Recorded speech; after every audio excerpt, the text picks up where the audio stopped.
Now back at the Achaean camp, Achilles leads his Myrmidons in mourning around the body of Patroclus. That night, as Achilles lay by the shoreline, the ghost of Patroclus appears to him. It states, "Sleeping Achilles, you've forgotten me, my friend. Bury me quickly, let me pass the gates of Hades."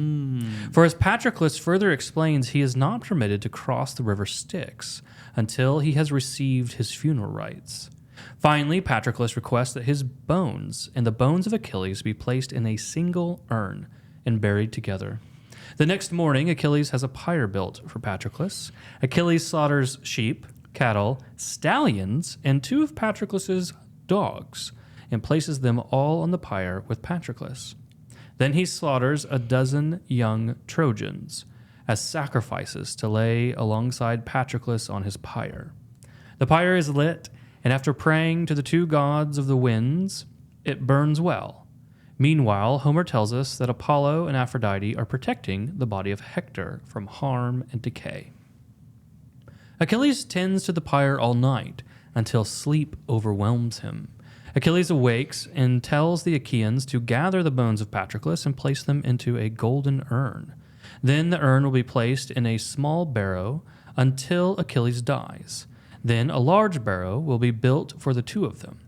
Achilles then announces there will be funeral games, which consisted of a chariot race, boxing, wrestling, a foot race, a duel in battle gear, shot put, archery, and spear throwing.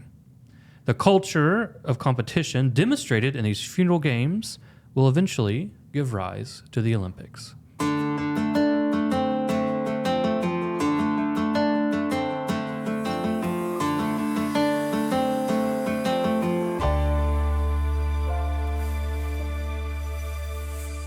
Welcome to the Sin the Great Books podcast. We're so glad that you have joined us for book 23, The Funeral Games of Patroclus. Perhaps you are a literary genius who just loves everything about Homer. Perhaps you just cannot wait to devour anything that is translated by Robert Fagles. Perhaps you just want to see 2 friends talking about the great books. Regardless of why you're here. Who are they? Huh? Who are they? Oh, yeah, that's a good question. We're happy that you are here. Right. You can go to this inthegreatbookspodcast.com. This is where you will find all of our show notes. You will find all of our episodes. This is book 23. So if you're just now tuning in, you're like, hey, I don't understand what the heck is happening in book 23. Like, it seems like an out-of-place book. Let's listen to these 2 guys to see what they have to say about it. So follow us on social media. Let us know what your thoughts are. Let us know how you're feeling thus far as we approach the end of the corpus of the Iliad. Very good. That was a great intro. You did a really good job. Thank you. I'm proud of you. I felt good about it. Like I feel like that I'm really hitting stride here. You are. It's That's like, it. Just wrap it up. We gave the narrative. Just Great going intro. The ending strong. Do the outro, and we're done. Yeah. Yeah. No, it's good. Deacon, it's great to see you. I'm glad that we are yet again here a week later as good friends. As good friends. As good friends. As good friends. That's and right. very, very, very pro Hector comrades. You know, it's interesting because I was on my own little 3-week odyssey that I went on recently from so just as a catch up, right? Yeah. My mom fell and broke her leg. And so I, went to where she lives and helped take care of her and things like that. And so that was about a 3-week process of just making sure she was, stabilized and working with the doctors and then getting her surgery and like things like this. Don't ever break your leg before a holiday weekend. Yeah. No one cares. Or like ever. Like you should just not do that Right. ever. If you choose to do it, So, but I think that one thing though that kind of resonated in the back of my mind that as we've been reading the Iliad, because it really is an interesting dynamic for anyone who's done it for that part of your life in which the child starts to care for the parent, right? And you find yourself like, oh, I have to help you get dressed. Like I have to help you like do these things, right? And it kind of just struck me, some of the themes that we've been talking about in the Iliad, right? Of this piety, right? That you need to have towards your parents. And we kind of saw that in the last book, right? Of just like, we raised you, right? When you could do nothing yourself, right? We changed you, we dressed you, we did all these things. I mean, think how long, Cicero will talk about this later, think of how long you as like a young man basically just leech off the system, right? Like you're nursed by the polis, right? You're nursed by your parents. Like you don't do anything. Okay, Socrates. Right? Like how long is it before you start to contribute towards the common good? Mm-hmm. Right? Think about this. I mean, you're born in a hospital, you're born in all the society. Like you start immediately taking, right? You immediately participate in the common good, the society around you. Right.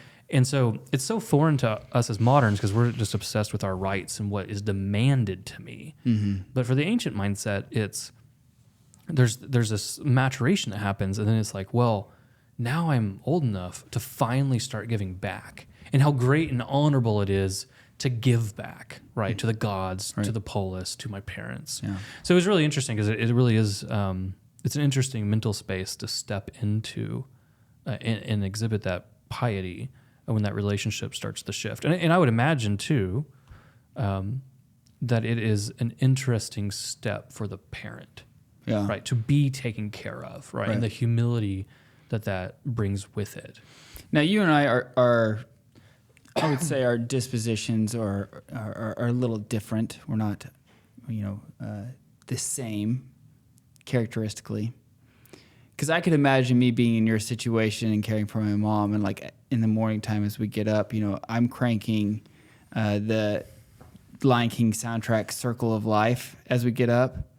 I didn't do that, shockingly. I didn't think you probably would, but that's something I definitely would have done. We actually had a delightful time.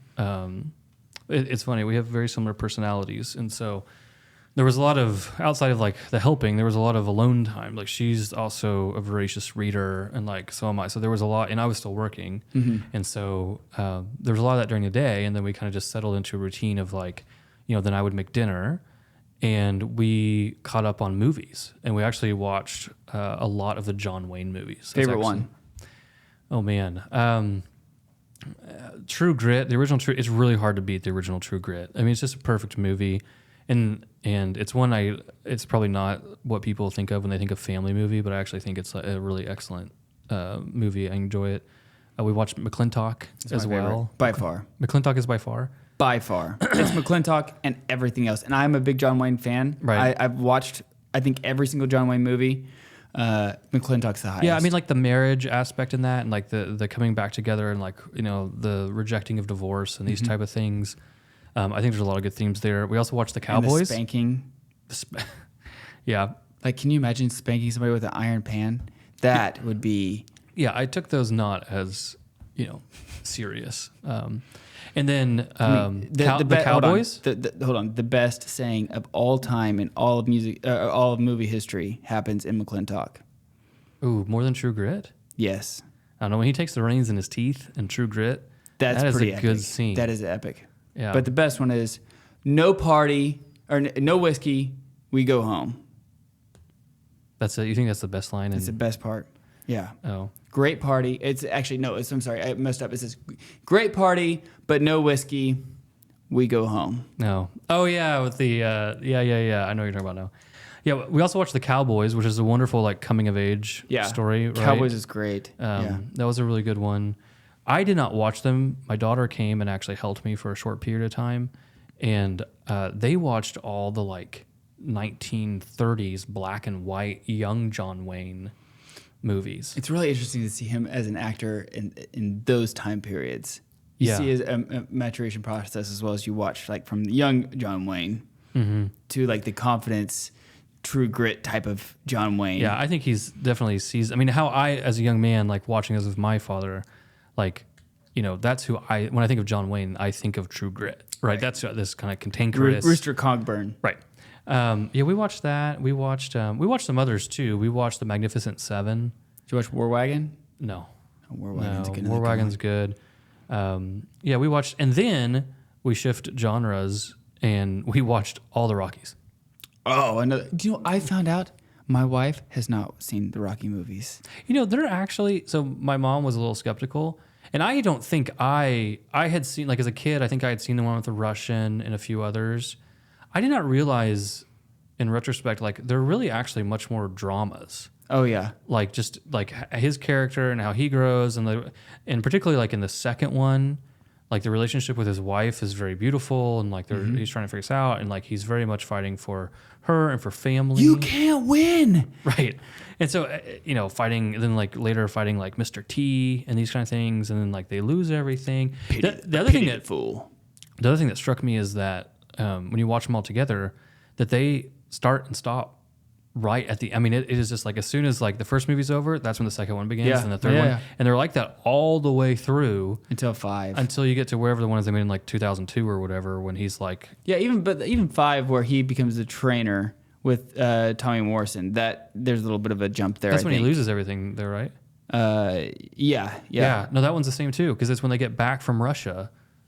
That they find, you're right. They get back from Russia. They find out that you're right. That Ding Dong, her brother, gave power of attorney to like their accountant or whatever. That's right. Okay, we have drifted. Yeah, so, we're talking about the Iliad. Yes. All the even though those are good movies. What do you forecast? Pain. Oh yeah, it was anyway. Circling back, the tethering, the sinews here are piety. Bring us back. It's piety, and I think it was just really interesting. Yeah. It's just a really fascinating. It's a new experience to step into as a child. I think as a parent, like obviously, it's hard to imagine that, but I think there's just a deep sense of humility, right, to start stepping into that time period, of your life. And in a lot of ways, I thought of this because that piety is so predicated on, and it pivots on gratitude, right? That I literally owe my parents a debt.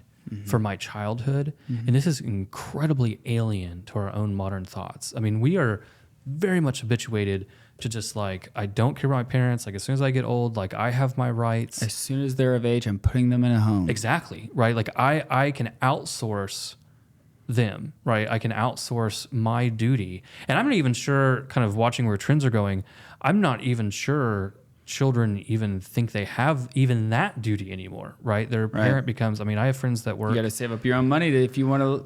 Yeah, I know it's pretty sad. Yeah, I mean, it was something too, like kind of on that subject.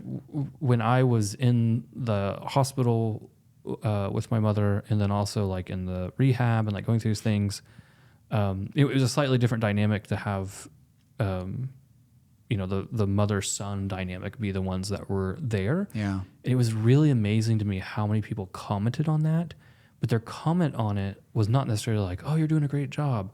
Their comment was a praise, but it was always kind of tinged in either my children won't do this for me, or I see terrible, terrible things here at the hospital, and to finally see a child caring for their parent is really unique. Like parents that like kids who won't come up and pick, like, hey, your mom's been here for 2 days. Like no one's picked her up from her surgery. Right. Or like, and it really just as like a societal thing, that piety, right, serves as like a certain binding agent inside of society. And as that parental relationship breaks down, the childhood breaks down, we're very self-focused and just kind of gluttons for our own selves. I think that piety is something to keep in mind.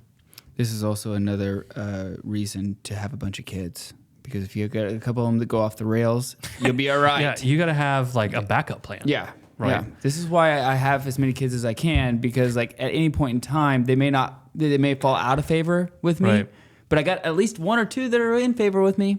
Well, it's one reason I brought my oldest for part of that. Yeah, was to be like, look, this is how we care. Like we drop what we're doing. Right. We go, we have to do these things. It will be difficult. And I sent her home after a little bit because I think she really enjoyed like the time there. Like obviously you get to watch movies and eat popcorn or whatever. But you could tell like being out of the routine, like being in a constant, like they can't do anything for themselves. After a few days, that really starts to wear on someone, right? So then, they got to go home. But I think that period of time was really instructive. Yeah. Okay, so book 23, the funeral games for Patroclus. Before we get like line by line, raw takes. Well, it's somewhat of a jarring book. That's how I feel. And so you get what you've been anticipating for a long time. I feel like book 23 should have been like, I don't know, book like 5 books ago. Well, the first half, right, you get what we've been anticipating, which is finally the burial of Patroclus, right? Yeah. What book was that he died? Is it 19? Oh, I'd have to go back and look. Yeah, I'm not sure. But like whatever book that was, like I felt like this was going to be the one that followed it up. Right. So the gods have been like tending to his body, which now they're also doing to Hector, right? But like Thetis, remember, she promises him that like Patroclus isn't going to decay, etc. So we get that half, and then like particularly the first time I read it, I was like, wait, we're gonna have the funeral games. And I think you're like so eager for the narrative to push forward, like, hey, can the plot please move on? Right. That we take half a book to then do the games. Like I think it kind of just begs you to kind of stop and be like, wait, what is Homer actually doing here? Well, he's given the bard an opportunity to go to the bar and get a beer. That's what he's doing. This is There's a what lot he's- of B's in that sentence. Yeah, you're welcome. Yeah. I didn't even stumble on it. No, you're great. It is the opportunity of like, okay, everybody, beer break. Everybody go grab a beer from the bar. We're going to talk about something that's not really actually moving the things forward. Okay, now let's go again. Yeah. So I think that if we're just doing raw takes, I think there's a lot to discuss, particularly on the pyre side. But I think that was mine. I think that's true of a lot of first-time readers, is that you're finally getting things moving forward, and then the plot seems to just slow again, and we're doing these things of like, I'm not entirely sure why we're doing this. Yeah. Okay, well, so let's look at the text and kind of parsing out some of these things. Okay, let's parse it. So I love like the opening, like line 10, where Achilles is giving this little talk, and he's like, these are the solemn honors that we owe the dead. Like, brother, you were literally just butchering people in the river and intentionally throwing them in the water so they would be denied burial. Right. You also have the prince of Troy tied behind your chariot over there. Right? Yeah. So, again. Irony. So, anyway, so we get this. He promises, like 25, he actually promises, right, that he reminds him like a dozen sons of Troy, right, he's going to cut their throats. So, let's see here. They're getting ready for the pyre. One thing, too, that's interesting in this book is we see kind of a reestablished relationship between Achilles and Agamemnon that also kind of stands out to us because we're certainly not used to that. So if you look at like line 55 or so, right, he's like telling Agamemnon like, hey, you rouse your troops, right, because they'll follow you. They'll tell you what, they'll follow your word, right? That, and then at the end of the book too, we'll see there's like a strong deference to him. So we're kind of seeing now granted, I think it's a bit tenuous. Like I don't think they've like been fully restored. But if you remember, Odysseus did some tilling of the soil there to try and get that relationship back up and running, mainly for the fact that the Achaean army needs these two to actually get together. Mm-hmm. But it is interesting to see them at least be somewhat fraternal. Actually, not even fraternal. Like Patroclus, Achilles actually is deferential, right, to the high king, if you will. Yeah, but the line right before, like, let's talk about that for a second. Okay. That's like, what, 54? 54 says, but now let us consent to the feasting that I loathe. Like, is that not like a deep insight into Achilles? I think so. What is it? I mean, do you have any takes on what it tells you? Well, okay, so feasting typically, is something that is something that people enjoy doing. Like, this is something that, like, right. It's like camaraderie. It is like lifting up of spirits. It's give honor to the gods, to your comrades. It's like, guys, great job, way to go. Like, we did it in war. Like, I just find that this is a very, like, I read this as a very, like, robotic view of Achilles, like almost non-human-like. Well, okay, so let's take that word, because I think that's dead correct. The non-human, because I would tether this, right? I would collect this with all these little things we've been seeing, and I think this goes to what we've been talking about, that he's on this arc of deification, right? He's becoming deified via his rage, and it makes him have these inhuman attributes. Remember, the last time he feasted, he tried to sit down, he wouldn't eat. Right. Remember, they fed him, it, yeah. So they kind of like fed him in a certain way with ambrosia, which is the gods. From the gods, right? So there's kind of a very clear picture there. Also, he's not sleeping like a human, right? Mm-hmm. He's passing out on the shore and sleeping outside and doing these things. So he's not eating correctly. He's not sleeping correctly, right? And he's hyper-focused on, he was hyper-focused on Hector, and now he has to bury Patroclus. And so this is a good segue because I think this book shows the zenith, right, the top of his arc. And then I think in the rest of the Iliad, he's coming down, That doesn't mean I think he still has his rage. But if we've been watching him just try and become more and more inhuman, I think there's a little bit of a plateauing, or at least maybe a bouncing up against a boundary of like, okay, well, you still can't take the river god, right? You're still a demigod. But that rage in doing something inhuman, I think, hits its high point.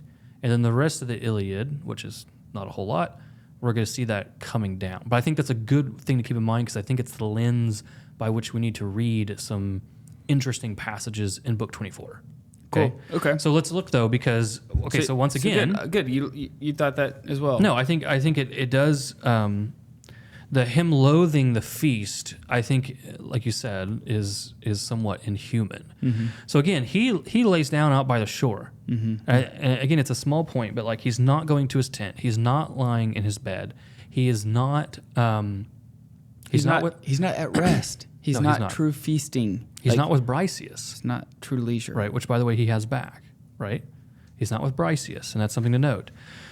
So what happens down here? So he's out here, and the ghost of Patroclus drifts up, right? And we kind of had a discussion in our small group of like, what does this actually mean? Like, is it a dream and he sees Patroclus? Is he awoken and he sees Patroclus as like shade? I'm not sure if it's a distinction without a difference, if that makes sense. Okay. So anyway, so it's, you forgot me, my friend. We opened this in the narrative, right? He needs to be buried. The big takeaway, I think, that we need to know from this, or that I took from this, is that Patroclus's ghost really gives us an insight into why is it that you actually need your funeral rites? Like, right. Why? What is the big deal? And what he shows is like, I can't pass the river. Right? They won't. He says they never let me cross the river. The river here, it's actually not mentioned in the text. The river here, though, which I think I inserted into the opening narrative, is Styx. Yeah. Right? And like the band. Mr. Roboto. Sure. I'll defer to you on that cultural reference, right? STYX, Styx. It's the band. Yeah. And so they had, like, he can't cross that, right? So he's stuck in this, like, no man's land. And I think it's also kind of shaming, right? He's abandoned. He's a lost soul. So one, I think it gives us really interesting insight into their understanding of the afterlife and what's needed, right? You need to have these rituals to be able to enter the afterlife well. I also think it starts to inform us on I want to use a phrase here that I think is kind of interesting, the spiritual cruelty of Achilles, which I think is part of that deification, right? He's not just butchering the men in the river, right? He's not just hurting their physicality. Right. He is somewhat actually delighting in denying their souls, like what they need in the afterlife. And it's really unclear to me whether or not this ever really resolves itself. Right. So if you're denied these and you just, you're in limbo. Like, yeah, do you this? Okay, so help me parse this out. Okay. Because like as I was reading this part, I was a little confused on. So there's intentionality of Achilles, like knowing not to give Hector's body back. Like there's a reason why he's not doing this, right? Sure. To not get buried, the proper burial rites. Yeah, I mean, he hates him. He wants him to be eaten by the dogs, etc. And he's doing this because he knows if he denies them the proper burial rites, he's not going to go across the river of Styx. And it seems, too, there's a second layer of you go down into shame, right? That you carry a certain shame with you of like, look, here's the idiot who thought he could take Achilles. Right, now mauled and unburied properly, etc. He loves Patroclus. Correct. Very clear. Patroclus dies. Right. He has Patroclus's body.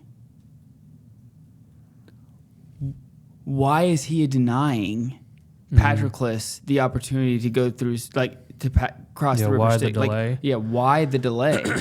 Like, it makes very little sense to me if he truly loves Patroclus, which I'm not doubting his love for Patroclus, his fraternal love for Patroclus.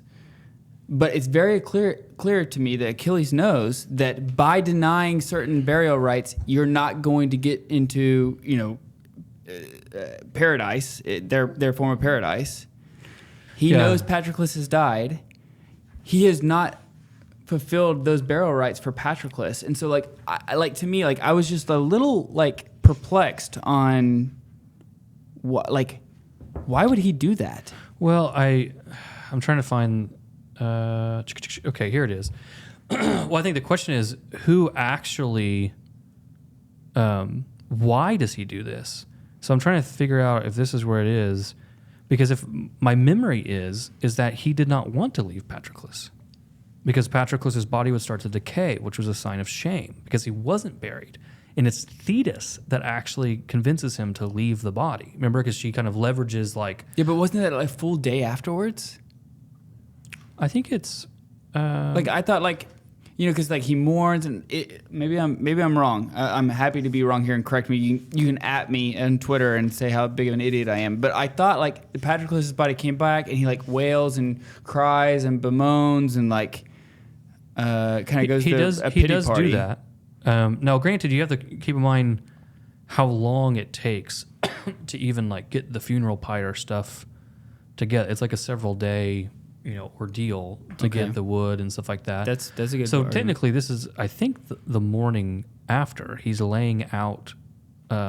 He's laying outside again, as we talked about, with the body of Patroclus. This is the opening of book 19. Just kind of going by memory and looking real quick, and I believe that, because Thetis comes back with the armor, right?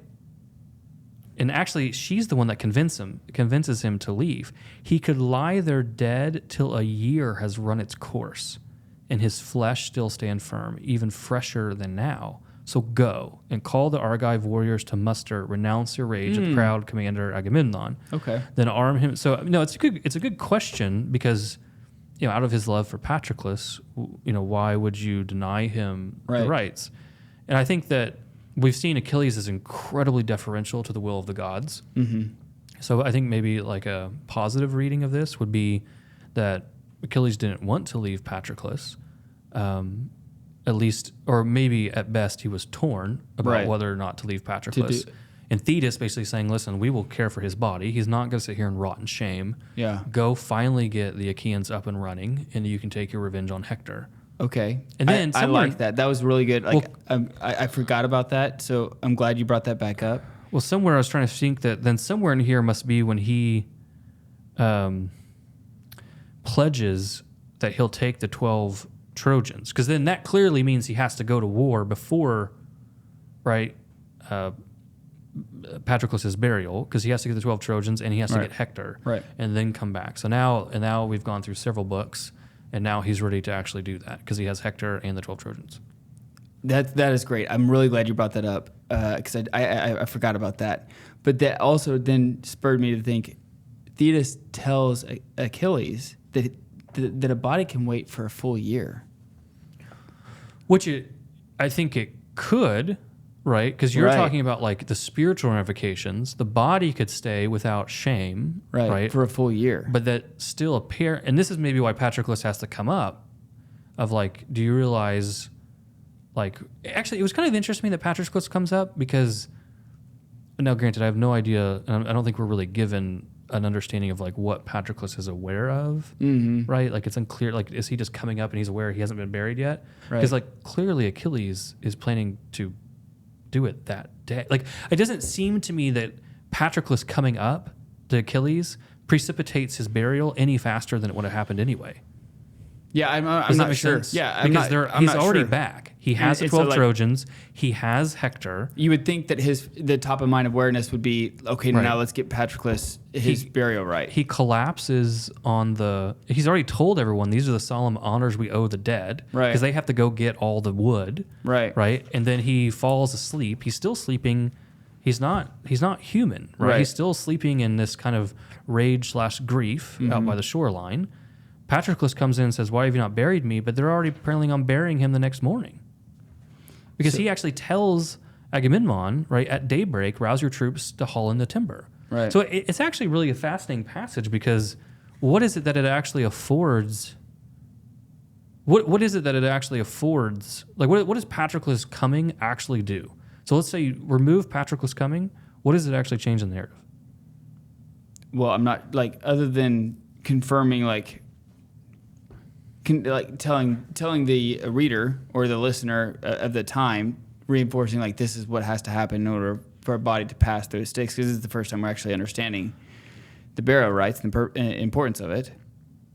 Yeah, so I think there's two things. One, I don't think we can gloss over the spiritual insight, and so it's unclear, right? Like how much of Homer's, like, is this like I hate to call it like a new development in like Greek theology or whatever, right? But I mean, like you heard it first here on Ascend, the Great Books podcast. Well, no, I mean just like Homer, like is he confirming? Because obviously, like in certain ways, their understanding of the afterlife, which is actually similar to what we see in the Old Testament too, right? Sure. Yeah, like yeah. When David, like, how does David argue with God? Right? Don't let me go down into Sheol. Right. Because Sheol is not too much different than really what they think of the house of death is here. Like David doesn't have an understanding, a clear understanding that it's like a paradise. Because David's whole argument is like, don't let me die because the dead don't praise you. Mm-hmm. Right? The living praise you. Right?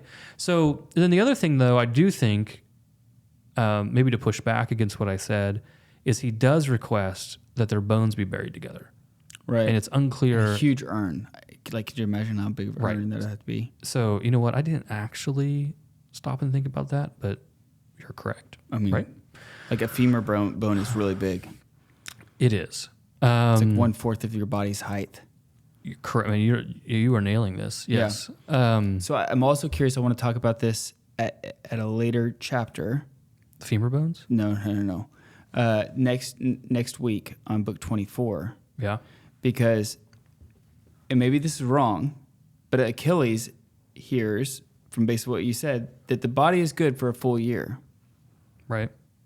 He just mutilated Hector's body, like annihilated it in rage, and everybody else did as well. Mm-hmm. What happens next in the coming chapters? I wonder if him knowing that having a full year actually to make this thing happen changes what he does.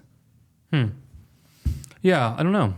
Because he seems to be... Again, I'm reading this for the first time, so this could be a very stupid thing to say, but... Hold on to it. But hold on to it, and then we'll see if it plays out the way you think in the next book. So we do get the burying the bones together. So maybe that's one of the two unique insights we get. Would that have happened without Patroclus? Maybe not. So... and Achilles, this is actually really Achilles' response, right? Why have you returned to tell me here, dear brother, friend? Why tell me of all that I must do? I'll do it all, right? So anyway, then he kind of goes away as a wisp of smoke. I will obey your demands. It's weird that he doesn't say... You could read this one of two ways, right? You could read it as like, why are you telling me this? Of course I'm going to do whatever you say. Right. Or you could read it as like, why are you coming in and telling me this? Of course, I already know what to do. Which is probably the former, simply because like he tries to stretch out his loving arms to embrace Patroclus, right? And he goes away like a wisp of smoke, right? There's this kind of like somewhat depressing, tragic end, right, to the last time he sees Patroclus like this. So, okay. So they move on, and so we go through the funeral narrative. He cuts off a lock of his hair that he had. Can you imagine how bad that would smell? No, these kind of things that you point out, a lot of them, the femur bones. I'm glad you're here. I did not think about the smell of the hair lock. Yeah, because they're burnt hair smells terrible. Well, given everything they put on the pyre, there's probably a lot that's gonna smell bad. Brutal. Okay, so plenty of nectar from the gods. Right. So let's talk about a little bit about the sacrifice. So we have what I think we'd see as like somewhat normative. Like we've got the sheep and the cattle. This is down at 190. Okay. The sheep, the cattle, things like that. Then we get horses, the stallions, 4 massive horses. Like that's a little different. Then we get his dogs, right? So 2 of the 9 dogs are selected for slaughter. And then obviously this is culminating in the humans, right? And the proud Trojans he hacked to pieces with bronze. So my And then he gives them to the fire that, devours them all. So I think there's a few things here. Okay. I think that this is the zenith, this is the high point, right, of his deification arc. I think he comes down from here. We see Achilles. Achilles. I think we see that more in book 24. But I think this is it. Because the inhumanity of the human sacrifice, right? Mm-hmm. And really one that's really on his own volition, right? I think that this is like, he is that demigod of rage. And I think too that there's a very clear parallel between the fire of the pyre and all the analogies of fire that we've seen with Achilles' own rage, right? Mm-hmm. This has kind of become a theme because we also saw Hephaestus come down, right, and burn. Achilles fights a river god. Like there's just these like ongoing patterns that we see. But I think this is really it. I think this is the high point, right? The human sacrifice, which also recalls this is the second. So we talked about way back in the beginning, right, when we were first starting the podcast. Those who have kind of grown along with us, right, who have been listening to our year of I was homework. a lot younger back then. Correct. This is the second narrative of human sacrifice that we have, right? Agamemnon sacrificed his daughter on the island so they could get the winds correct to go to Troy. And so there is this just kind of like deep inhuman element to it. And then it's kind of juxtaposed with the fact that then it goes right into the fact that while he's doing this, and he's standing in front of this pyre that's devouring this gore, Aphrodite and Apollo are tending to the body of Hector, which finally does kind of make explicit, because one of the questions I had is like, okay, is he just not rotting? Because what does it mean that the entire Achaean army came up and stabbed him? Like, what does he actually look like right now? He's mold. Right? And so this makes it a little bit more clear that actually they're also healing him. Right, they're kind of like it's not just simply that they're not allowing the sun and everything to sear away his flesh, but there's also like a healing element to this, right? His body. Oh wow, I did not read it that way. So it's just over there that like he is being, and I think it's more clear in book 24 that Hector's body is literally just sitting over there pristine, which I think one reason it still becomes a beacon to Achilles' rage. Because he's dragging it. We see, too, that he just gets, like, bored and drags the body around the pyre again. Right. And for him to keep realizing that this, like, not only is the body not decaying, but it's actually healing, I think is part of kind of an object of rage as he goes through this. All right, so he prays to the winds so they actually can, like, burn. He falls again outside. It's like 265. Extremely exhausted. Yeah, he falls asleep outside again. Small detail, but one we're kind of tracking. I'm sure people noticed that they put out the fires with wine. I noted that's a waste of wine. Well, I think it's part of that libation, right? It's a certain libation. I think it's a party foul. Okay, well. He obeys Patroclus' ghost about the urn and the barrow and alcohol things like this. Then we get into the funeral games, which, I mean, the first time I read this, I was like, wait, what? Yeah, welcome back, Diomedes. Right, some names come back that we haven't seen before. So I, just like in short, I think the purpose of the funeral games, I think there's a fraternal aspect to it, right? Of this fraternity, of going through all of this hell, and then the weeping and the mourning and etc. And now we get, I think this kind of deep fraternity. I also think there's a certain cathartic thing here for Achilles, insofar as, Patroclus is now buried, right? Mm-hmm. Hector is dead. The next thing Achilles knows is coming is his own death. His own death. And so there's not just the fraternal aspect to that, but also I noticed the giving away of gifts. Like, he's not taking these home, and he knows that. Mm-hmm. So, like, the collection of gifts, right, and treasures is really because of the honor they bring, not necessarily them themselves. And then him giving them away really is that, like, I think that has to be coupled with the idea that he knows he will die. I agree. I also think in these funeral games. Like, so I think everything you said, I agree with. I think it's also a healing process for men.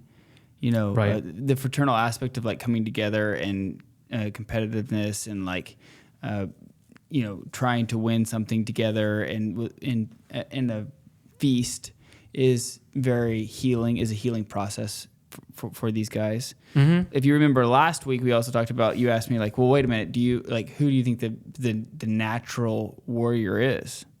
Right. And I unequivocally said, great Ajax.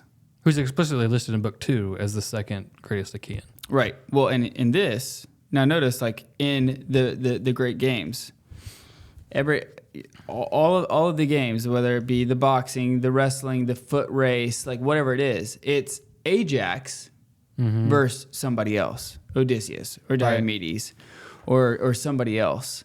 I think that also kind of shows that like the army really like all the troops really feel like, hey, listen, each one of these games, like if you can beat Ajax, you can beat everybody else. Yeah, he plays because part of this too is also like who's most well-rounded. Right. Because we saw this with the boxer, right? Is because I was like, wait, who is this guy? Why has he not been like fighting? Like he's the best. He's a boxing champ. Where have you been, bro? Yeah. And he actually makes it. It's like Homer like knows this, and he actually has to make a statement like, well, you know, some of us have different talents, and I'm not good at fighting with a spear, right? So like. So let me just run through this. I don't know how much detail we want to give of this. If you want a lot of detail, you can check out our guide that kind of goes in and ranks them and things like this. Ascend, thegreatbookspodcast.com. Yes. So the winner of the chariot race is Diomedes, right? So he comes back. That's great. There's a little bit of a spat between Menelaus and Antilochus, but they, work it out. Then let's see, what else do we have? Nestor randomly got a gift. I'm sure you enjoyed that. I mean, he deserved it. Right. There's the boxing match, which I think is good. We have to make a little asterisk next to the boxer.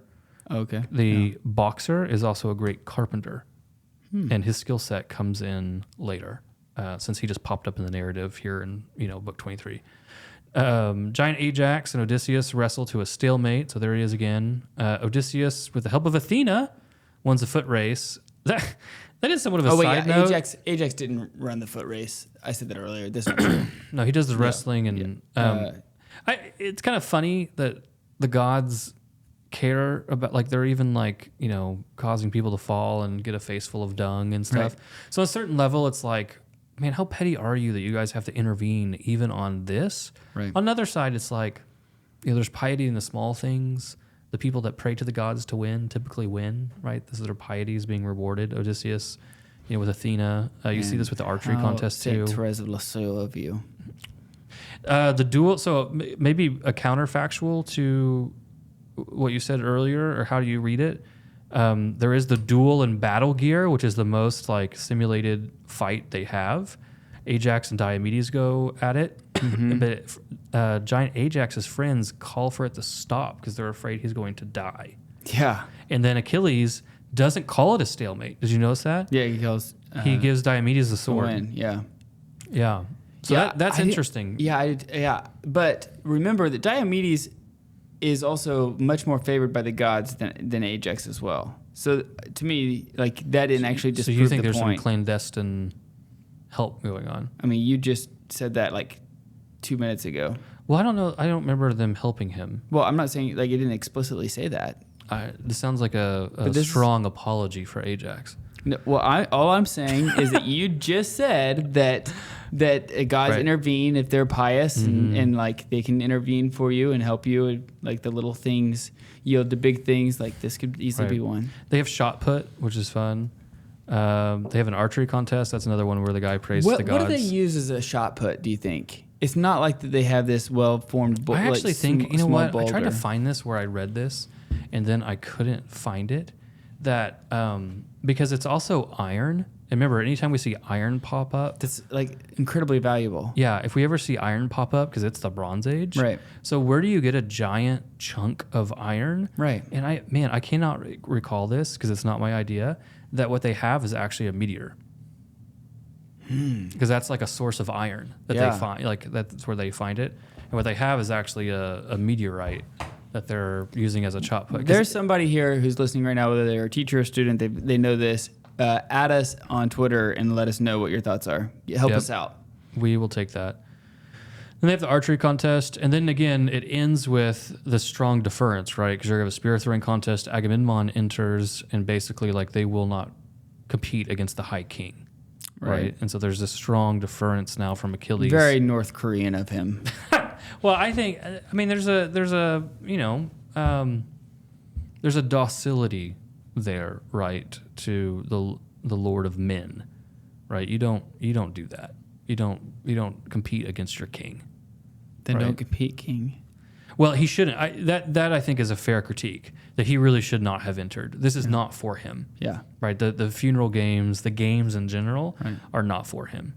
Right. I think that's a fair critique. Yeah.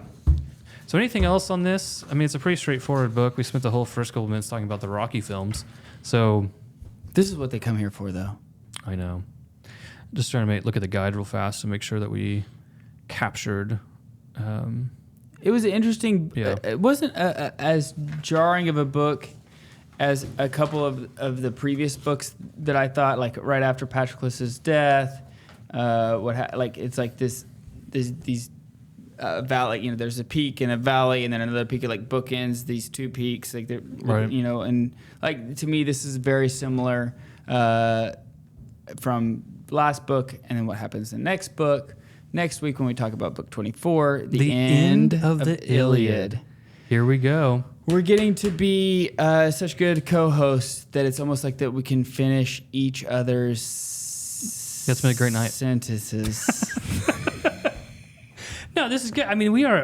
I mean, this has been a delightful journey, right? I mean, with 6 months working through the Iliad, a slow, attentive read, really taking Homer seriously as a teacher, right? Looking at these perennial truths, and honestly, like, you know, I think there is a strong moral component. We don't read the great books, you know, for intellectual masturbation that we can run around and I'm say, so like, glad you said that.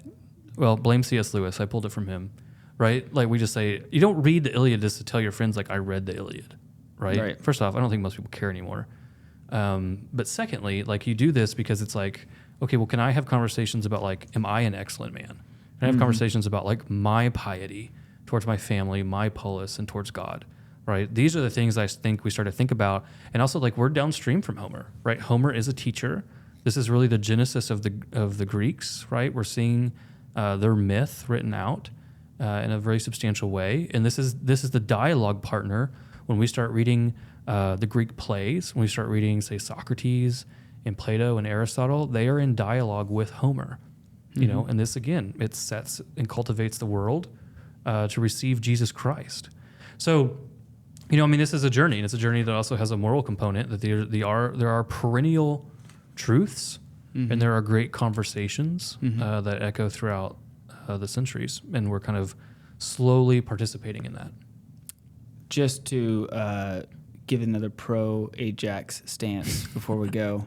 We'll end on this. Go for it. I forgot that, you know, we were just talking about how, he didn't win in the foot race and things like that. Well, it's because Athena freaking tripped him.